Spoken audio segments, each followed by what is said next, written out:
नमस्कार, SBT news में आपका स्वागत है। पेश है 5 जनवरी बुधवार शाम 5:15 बजे राजस्थान की बड़ी खबरें। राजस्थान के मुख्यमंत्री अशोक गहलोत ने चुनाव आयोग से कोरोना के चलते राजनीतिक पार्टियों की रैलियों पर शीघ्र रोक लगा देने की मांग की है। श्री गहलोत ने सोशल मीडिया के जरिए आज यह मांग की। उन्होंने कहा कि संवैधानिक प्रावधानों के कारण चुनाव टाले नहीं जा सकते, परंतु कोविड की परिस्थितियों को देखते हुए चुनाव आयोग को राजनीतिक पार्टियों की रैलियों पर अविलंब रोक लगा देनी चाहिए। रैलियों की जगह प्रचार के दूसरे तरीकों का इस्तेमाल होना चाहिए। ओमिक्रॉन की वजह से प्रधानमंत्री नरेंद्र मोदी की रैलियां रद्द कर दी गई है। प्रधानमंत्री को आज पंजाब के फिरोजपुर में रैली करनी थी। मौसम खराब होने की वजह से वे बठिंडा एयरपोर्ट से फिरोजपुर सड़क के रास्ते से पहुंचे थे। इसके कुछ देर बाद उनकी रैली रद्द होने की खबर आई। फिरोजपुर के अलावा मोदी को 9 जनवरी को उत्तर प्रदेश के लखनऊ में भी एक रैली करनी थी। यह रैली भी रद्द कर दी गई है। माना जा रहा है कि रैलियां कोरोना के बढ़ते केसेस के चलते रैलियां रद्द कर दी गई है। हालांकि पंजाब में वजह खराब मौसम को बताया जा रहा है। मोदी पंजाब के हुसैनीवाला से दिल्ली के लिए वापस लौट गए हैं। पंजाब के पूर्व सीएम कैप्टन अमरिंदर सिंह ने कहा कि यहां की सरकार पंजाब का बेड़ा गर्क करने पर तुली हुई है। देश में कोरोना के मामले लगातार बढ़ रहे हैं। अब मेगा स्टार अमिताभ बच्चन के घर जलसा में भी एक स्टाफ मेंबर की रिपोर्ट कोरोना पॉजिटिव आई है। सीनियर बच्चन ने अपने ब्लॉग पर लिखा कि वे फिलहाल घरेलू कोविड परिस्थितियों से जूझ रहे हैं और फैंस से बाद में जुड़ेंगे। इसे पढ़कर फैंस घबरा गए और उनके जल्दी ठीक होने की कामना करने लगे। हालांकि जलसा में मौजूद 79 साल के अमिताभ बच्चन और उनका परिवार सुरक्षित है। अमिताभ के दोनों बंगलों प्रतीक्षा और जलसा के स्टाफ का कोविड टेस्ट हुआ था, जिसमें एक को कोरोना संक्रमण निकला। इस मेंबर को बीएमसी ने कोविड केयर सेंटर 2 में आइसोलेट किया है। राजस्थान में धौलपुर की चंबल नदी पर डेरा जमाए हजारों देशी और विदेशी पक्षियों के बीच हिमालय की वादियों से बुधवार को धौलपुर पहुंचे पेंटेड स्ट्रोक को देख पक्षी प्रेमी रोमांचित हो उठे। अपने परिवार के साथ हिमालय से चंबल में आई ये पेंटेड स्ट्रोक पक्षी सर्दियों के सीजन में हर वर्ष भरतपुर के विश्व विख्यात केवलादेव नेशनल पार्क में पहुंचते हैं, लेकिन इन्हें अब चंबल नदी का पानी इतना पसंद आने लगा है कि वे इस बार धौलपुर की चंबल नदी पर भी पहुंचे हैं।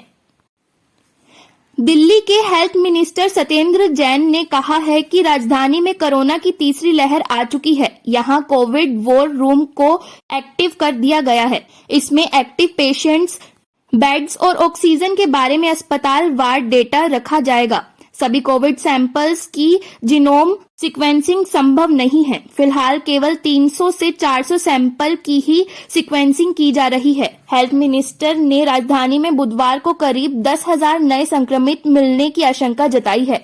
उन्होंने कहा कि दिल्ली सरकार ने निजी अस्पतालों में कोविड पेशेंट्स के लिए आरक्षित बेड्स की संख्या बढ़ाने को लेकर आदेश जारी किया है। निजी अस्पताल बेड्स की कैपेसिटी 10 टन से बढ़ाकर 40 टन करेंगे। जैन के मुताबिक सरकारी अस्पतालों में करीब 2 टन बेड्स पर ही पेशेंट भर्ती हैं। भ्रष्टाचार निरोधक ब्यूरो ने वर्ष 2021 में भ्रष्टाचार के मामलों में 468 व्यक्तियों को गिरफ्तार किया। इनमें केंद्र सरकार के 32 लोक सेवक शामिल हैं। ब्यूरो के महानिदेशक बीएल सोनी ने आज जयपुर में पत्रकारों को यह जानकारी दी। सोनी ने बताया कि गत वर्ष प्रदेश में 430 ट्रैप किए गए। इसके अलावा पद के दुरुपयोग के 42 मामले, आय से अधिक संपत्ति के 29 मामले दर्ज किए गए। उन्होंने बताया कि बीते वर्ष 66 मामले राजपत्रित अधिकारियों के खिलाफ, 360 मामले राजपत्रित कर्मचारियों के खिलाफ तथा 4 प्रकरण निजी व्यक्तियों के खिलाफ दर्ज किए गए। उत्तर भारत में कड़ाके की ठंड पड़ने लगी है। सर्दी के मौसम में कोहरा और धुंध से उत्तर प्रदेश व बिहार से सूरत आने वाली ट्रेनों की लेट होने का सिलसिला शुरू हो गया है। सूरत आने वाली ट्रेनें अपने निर्धारित समय से देरी से आ रही है।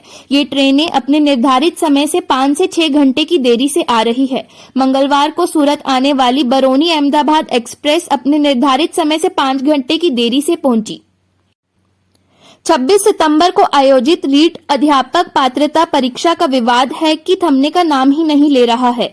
हाईकोर्ट ने बीएसटीसी अभ्यर्थियों के पक्ष में फैसला लिया। हाईकोर्ट के फैसले को दिए करीब 1 महीने से ज्यादा का समय हो गया है, लेकिन इसी बीच पंजाब में केंद्रीय मंत्री गजेंद्र सिंह शेखावत के बयान के बाद एक बार फिर से बीएसटीसी अभ्यर्थियों में आक्रोश व्याप्त हो गया है, जिसके बाद बीएसटीसी अभ्यर्थियों ने 6 जनवरी को जयपुर में बीजेपी कार्यालय के घेराव की चेतावनी दे डाली है। 9 महीने बाद राजस्थान बोर्ड ऑफ मुस्लिम वक्फ में चेयरमैन मिलने जा रहा है। चेयरमैन पद के चुनाव के लिए तारीख का ऐलान कर दिया गया है। वक्फ बोर्ड निर्वाचन अधिकारी और जयपुर जिला कलेक्टर अंतर सिंह नेहरा ने आदेश जारी किए। नेहरा की ओर से जारी नोटिस के मुताबिक 17 जनवरी को सुबह 11 बजे राजस्थान मुस्लिम वक्फ बोर्ड कार्यालय में सभी 9 सदस्यों की बैठक होगी। दोपहर 12 बजे तक चेयरमैन का दावा करने वाले दावेदार अपना नामांकन प्रस्तुत करेंगे। वहीं दोपहर 3 से शाम को 5 बजे तक मतदान होगा और मतदान होने के बाद तुरंत मतगणना होगी। राजस्थान में बेरोजगारों के आक्रोश के बाद सरकार ने पूर्व प्राथमिक शिक्षाओं की भर्ती तो कर ली, लेकिन सरकार 9 साल में अभी तक कायदे नहीं बना सकी है। इस वजह से प्रदेश में पूर्व प्राथमिक शिक्षा की डोर मजबूत नहीं होने के साथ ड्रॉप आउट का आंकड़ा भी कम नहीं हो पा रहा है।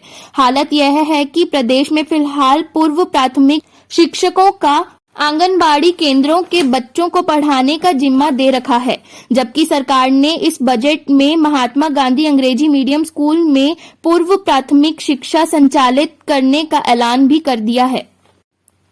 राजस्थान के अजमेर के नासिराबाद की क्षतिग्रस्त सड़कों से परेशान नगरवासियों और राहगीरों को राहत दिलाने के लिए 329 लाख रुपए की लागत के कार्य स्वीकृत होने के बाद काम शुरू कर दिया गया है। नगरपालिका चेयरमैन शारदा मित्तलवाल के मुताबिक मुख्यमंत्री बजट घोषणा के तहत 10 किलोमीटर लंबी सड़कों का जीर्णोद्धार करने के लिए नगरपालिका क्षेत्र समेत नासिराबाद शहर की विभिन्न सड़कों और बस स्टैंड की फर्श का काम कराने की सूची भिजवाई गई थी, जिसकी स्वीकृति के बाद अब बस स्टैंड की क्षतिग्रस्त फर्श को उखाड़कर नया फर्श बनाने का काम शुरू हो गया है। फिलहाल इस बुलेटिन में इतना ही, फिर हाजिर होंगे और बड़ी खबरों के साथ। एसबीटी न्यूज के वीडियो देखने के लिए हमारे चैनल को सब्सक्राइब करें और नोटिफिकेशन पाने के लिए बेल आइकन को प्रेस करें।